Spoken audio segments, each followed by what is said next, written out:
Operation Rainbow is an organization that does free orthopedic surgery for countries in the developing world. We've been a team that has been going for years. We're a complete organization that brings everything that we need with us, and is able to provide multiple surgeries for free, all donated. Everyone who works for Operation Rainbow is a volunteer.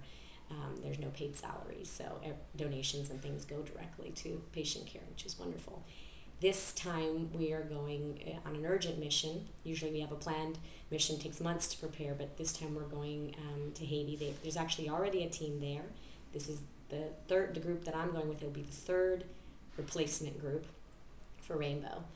So the team that's there is already in the border towns right across from Haiti. We're going to be on the Dominican Republic side, and we're going to be taking care of the injured.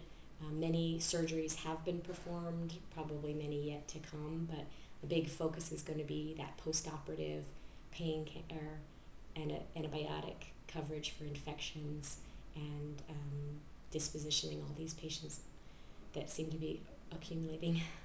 Based on what you've experienced with Operation Rainbow in the past, and what you've been seeing on TV and reading about and hearing about in the news, what do you expect to find there? My understanding is that there have been a lot of amputations done because there really was no other option. There's infected wounds that really, to save the life of the patient, they've had to remove the limb. So my expectation is that may be ongoing, but a big focus for me as a pediatrician will be that post-operative management. How do we keep those wounds and those surgical sites from becoming infected? How do we make sure the patient gets adequate pain control?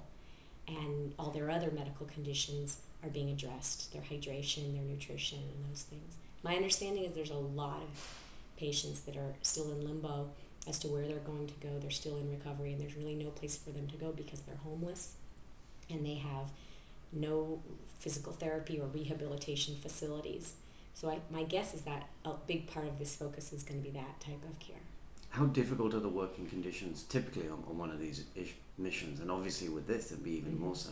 Well, I think this is a unique experience for our team because we're not a crisis team at this stage. We usually plan, we stay in local, hostels or hotels and stay near the hospital that we're working with.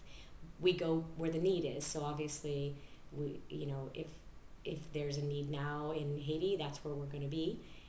I think a lot of it is in the air. I don't know where we're going to be sleeping or staying, or where the volunteers are going to be, but we're prepared for anything at this point. Right. One of the issues, obviously, is that this is a crisis, and we tend to forget fairly fast. But the need for help is going to be extensive, going on for months and years. What would you say to people to try and make them understand that their involvement shouldn't just end with a donation now, but they have to stay involved, engaged somehow? Well, I'm hoping that these images that we're seeing now and this information that we're getting back resonates with people, especially people in the Bay Area who understand what an earthquake can do, the power of an earthquake, and that people start to imagine the scenario where they don't have the infrastructure and they don't have the buildings that are highly retrofitted. And if San Francisco, say for instance, were to suffer the same fate and be leveled, how would we want the world to respond? I'm hoping that they're discussing it with their kids and with their families everywhere, and people are staying engaged. But we all know that new things will come in.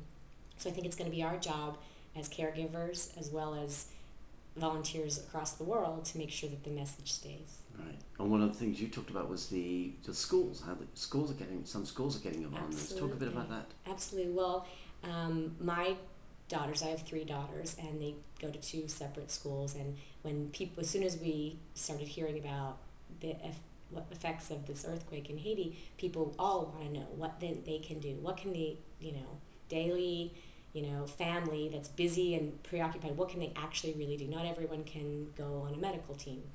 And the need quickly was made known that they were running out of supplies, bandages, basic first aid equipment, not to mention all the surgical and food supplies and things. And we have, Operation Rainbow had a warehouse full of supplies for our next medical missions, and that was quickly cleared out by teams that went.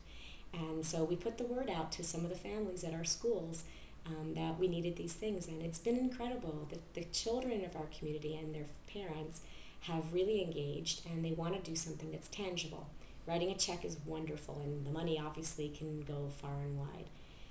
But sometimes giving something that you've held in your hand and watching it make it to somebody in need feels more connected.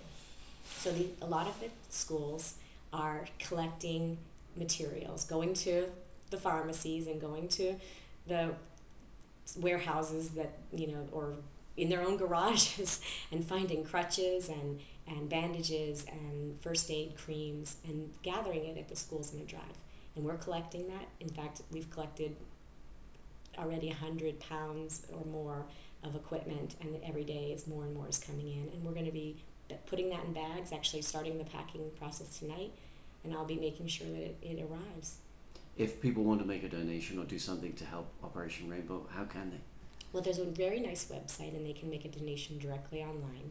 It's operationrainbow.org, and we'd love for people to consider our organization when they're making decisions about making donations.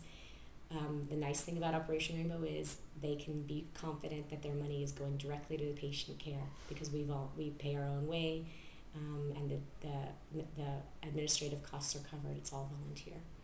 Great.